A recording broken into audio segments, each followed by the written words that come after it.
একটা বয়স আসবে ভাই, তখন সেজদা করতে চাইবেন, কিন্তু শরীরে আর কুলাবে না, মেরুদণ্ড এমন অবস্থা হয়ে যেতে পারে যে রুকু সেজদাটাও আর করতে পারবেন না। এখন সেজদা করছেন না, একটা সময় সেজদা করতে চাইবেন কিন্তু আর পারবেন।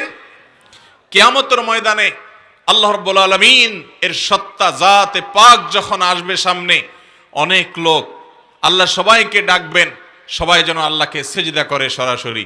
আল্লাহকে সিজদা করতে সেদিন ওই সমস্ত লোক পারবে যারা দুনিয়াতে আল্লাহকে সিজদা করেছে, আর বাকি লোকরা চেষ্টা করবে কিন্তু সেদিন কপাল পোড়ারা সিজদা করতে পারবে না।